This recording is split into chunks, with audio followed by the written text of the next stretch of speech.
I'm Frantilla, City Archivist for the City of Seattle. Thank you for coming on our virtual tour. The Municipal Archives is housed in City Hall and is part of the Office of the City Clerk. We are open to both the public and city employees when we're not in the middle of a pandemic. The Seattle Municipal Archives collects, preserves, and makes accessible records created by city agencies and elected officials. This includes parks, engineering, and utility records, for example, as well as the records of city council members and the mayor. The records in the archives can be used to research work by city employees to provide Seattle with good roads, clean water, electricity, bridges, dams, and more.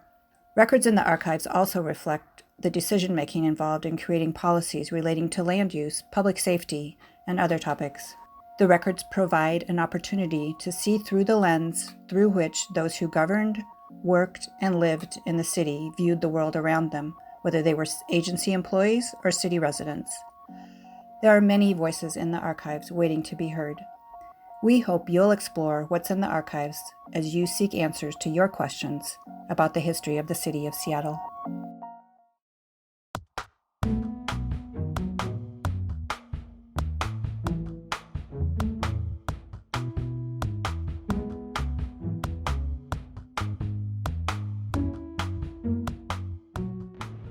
Hi, I'm Jeanie Fisher. I'm the reference archivist here at Seattle Municipal Archives, and today I'm going to give you a tour of our research room.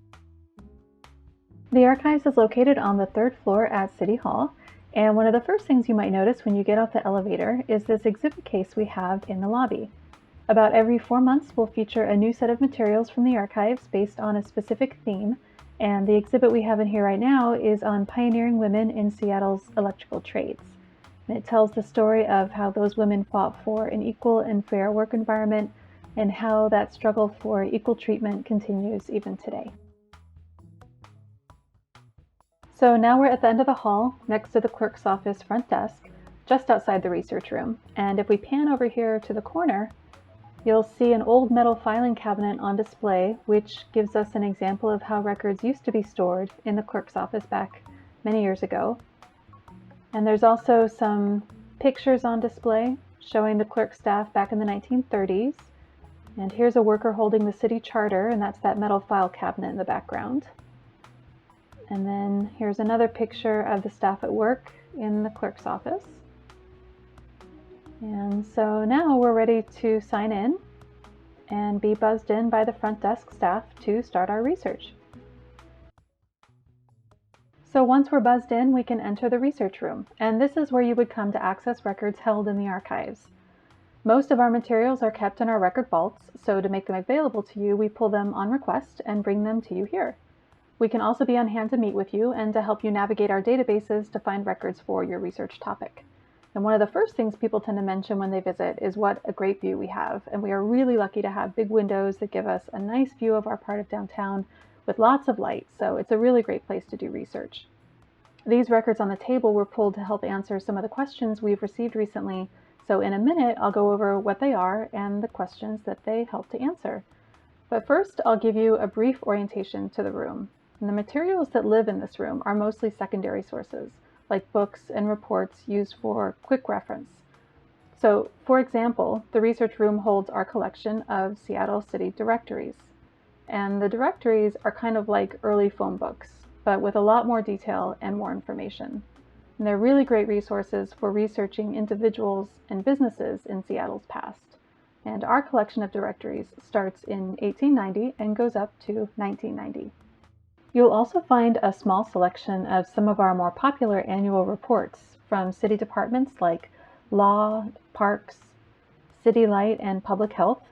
And these annual reports can be a great resource for getting an overview of departmental projects and priorities over time.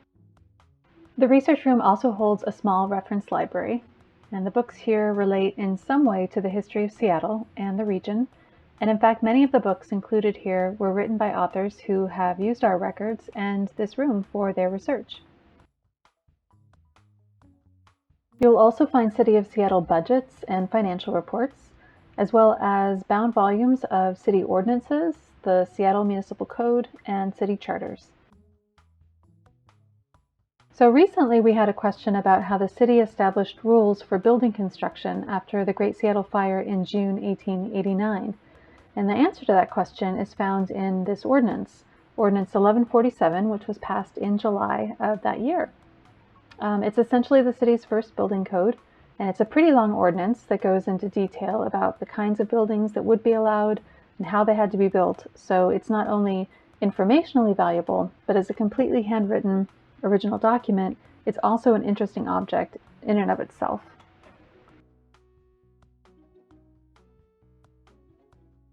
Another question we recently received was about the city's bid to host the 1976 Winter Olympics here in Seattle.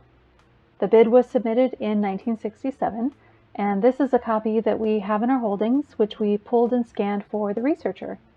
Whenever we scan materials on request, we put that scan online for everyone to access, so a copy of this document is now freely available for anyone to view and download from our website.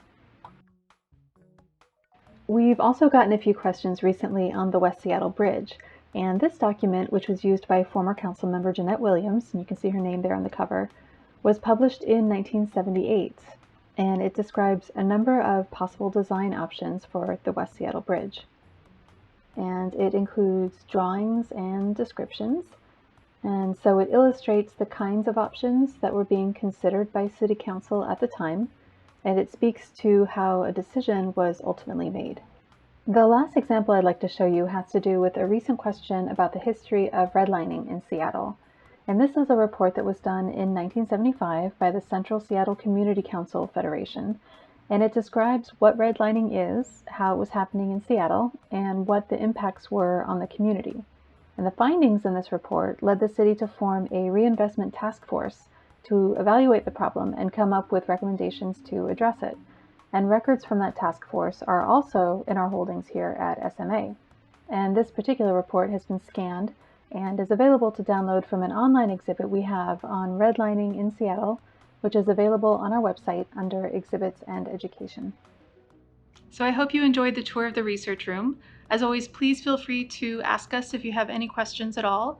You can reach us at archives@seattle.gov. Thanks.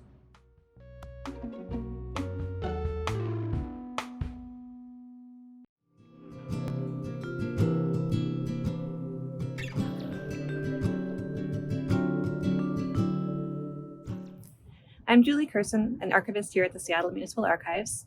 I'm going to take you on a short tour of our immediate access vault. Our immediate access vault is adjacent to our offices, so it provides easy access for us to the things that we use more often and that researchers request more often. So let's take a look at a few of the things that we keep up here. Some of our most frequently used records are our departmental annual reports. These can be a great way to research what's been going on in a department in a given year.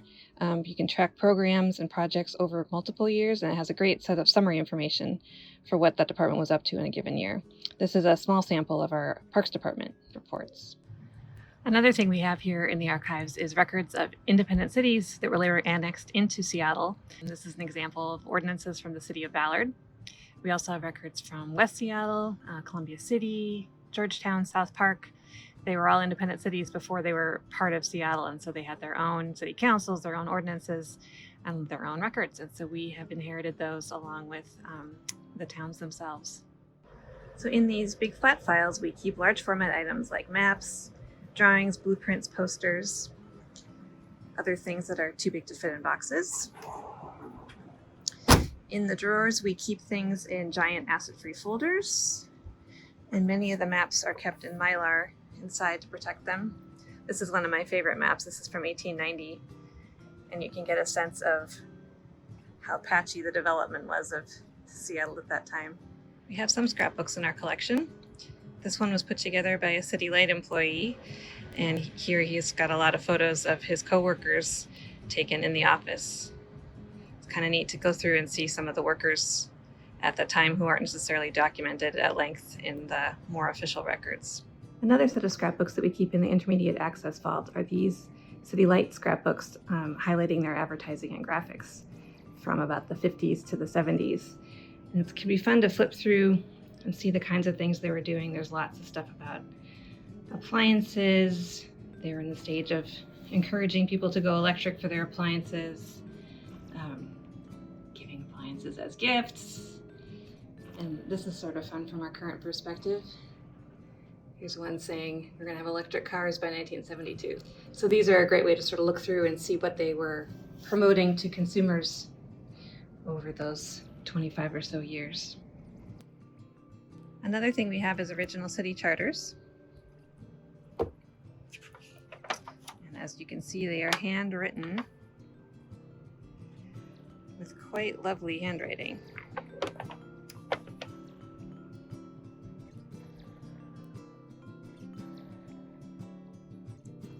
Another one of our most frequently used collections is our Don Sherwood Parks History Collection, and this contains a lot of great summary information and photographs of parks back all through Seattle's history. One of the items in this collection is this book. This is a map of the old cemetery in Seattle that became Denny Park. So here's a map of the cemetery with notes on who's buried where. And then this book is a notation of where all the bodies were moved to. Adjacent to our immediate access vault, we have our processing room. So this is where a lot of the work happens. A couple big tables where we can spread out. We come in here when we've got work that needs a little more space than our desks allow. Lots of stuff in progress. This is where our volunteers work. We have a couple of computer workstations. We have a scanning station set up, some of the film equipment. So this is where a lot of our work happens in here. So there's a quick look at our immediate access vault. Please let us know if there's anything that sparked your curiosity and you want to know more about. Thanks.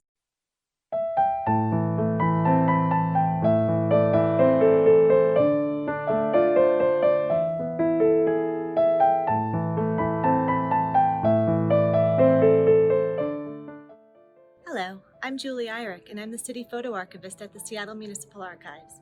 Today I'm going to take you on a virtual tour of our vault, where photo media is stored. Located securely in City Hall, the Archives vault is 120 feet long by 40 feet wide and has a capacity to store more than 21,000 linear feet of records. To achieve this capacity, we rely on compact movable shelving. The vault is temperature controlled and stays at 66 to 68 degrees Fahrenheit and 40 to 45% relative humidity. We have 90 photo collections, 2 of which we consider industrial collections, those being Seattle Engineering Department and Seattle City Light. By that we mean that they are wide in scope and vast in their representation of Seattle's many public works projects going back to the late 19th and early 20th centuries. Both collections are primarily comprised of 4x5 black and white negatives, followed by slides and prints. To give a sense of the volume, we estimate that in the Seattle Engineering Department collection alone, there are 1.5 million objects. More than 40,000 of these objects have been digitized and cataloged and are available for download at archives.seattle.gov.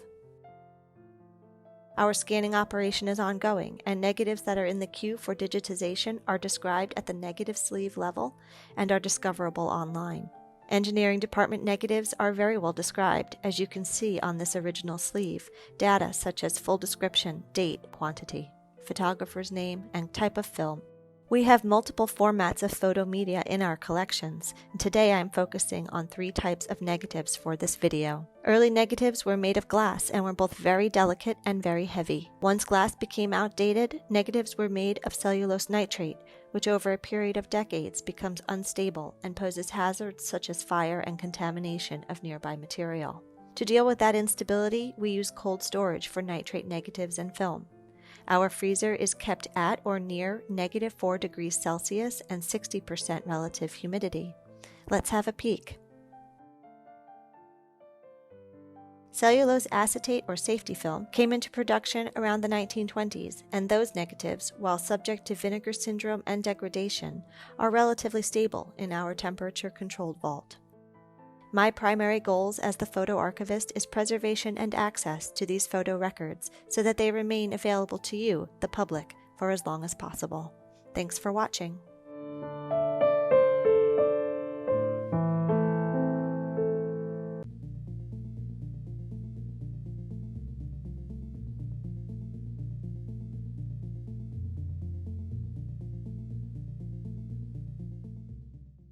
Hi, I'm Sarah Shipley, Digital Asset Manager for the Seattle Municipal Archives, and I'm going to take you on a quick behind-the-scenes tour of our digital collections. The city records that are created today include email, Word documents, PDFs, spreadsheets, databases, websites, and social media. These records live on servers, not pieces of paper. While electronic records may not be what you think of in archives, they don't have an aged patina, fading ink, or crumbling paper edges. They are just as valuable to recording our city's history. Preserving these records starts as soon as they are transferred to the archives. We use a tool that takes an inventory and a digital fingerprint of the records called a checksum. Before the records are transferred, we run these checksums, and when we receive the records, we check again to make sure it's the same. When we process electronic records, we weed out any personal information and non-record material, separate any sensitive information such as attorney-client privilege, and remove duplicate files. We describe the materials in a finding aid so researchers can find the material. If needed, we convert the files into a format that is accessible without proprietary software. We then load the files into our electronic records search interface to make them available through search of the full text and metadata. For email, a specialized software tool called ePad helps us accession and process the material to allow for better access for researchers. Some records, such as social media and websites, are so complex and dynamic that they require software devised and maintained by archival specialists and information professionals. For these, we use Archivist for websites and Archivisual for social media. After processing, we need to consider long-term preservation. There are many steps to take in order to ensure an electronic record's longevity. Archivematica is a software tool that allows us to set up preservation management steps for specific types of formats and collections. In addition to assigning unique IDs, checksums, checking for viruses, and other steps, we can decide if we need to change the format into a more standard one called normalization, and whether we need to make access copies. In addition to the born digital records I've talked about, we also catalog and digitize analog records. These are a very small percentage of our analog holdings. We have millions and millions of items, and it would take decades to digitize them all. So we digitize select collections and items that we believe would benefit our researchers the most. For printed and transcribed textual materials, these items are now discoverable in a way they never have been before due to the full text indexing on our site. You can find out more about our digital holdings on the SMA Archives website under Digital Archives.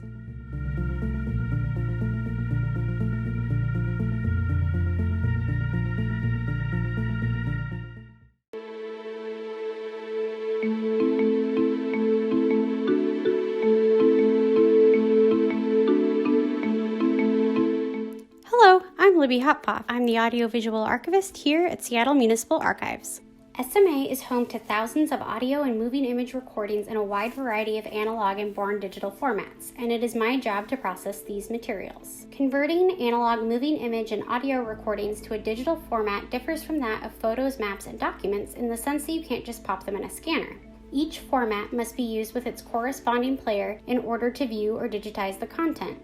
To put this in perspective, there are over 20 formats of videotape alone, meaning you need a different machine to play each format.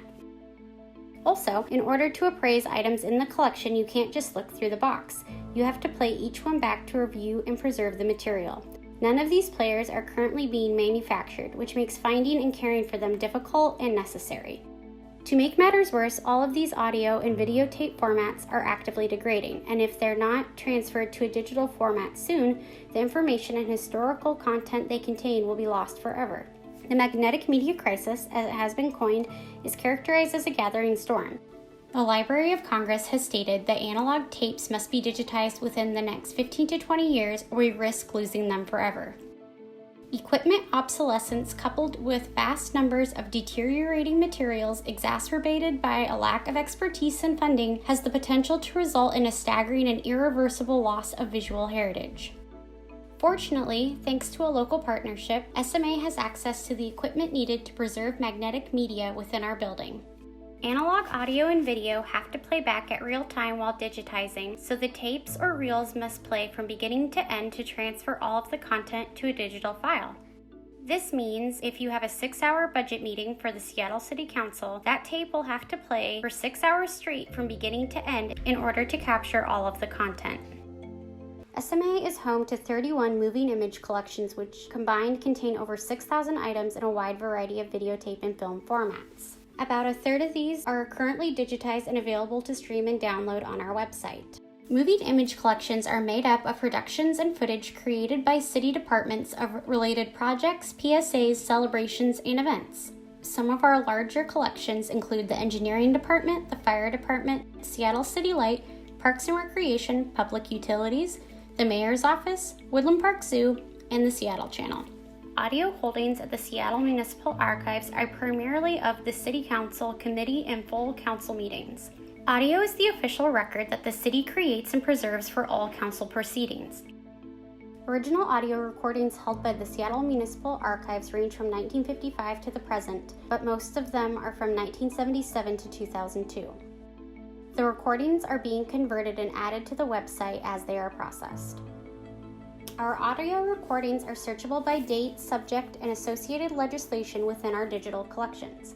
On the SMA website, there is an exhibit page entitled Seattle Voices, which provides audio selections curated around a variety of historical topics and events.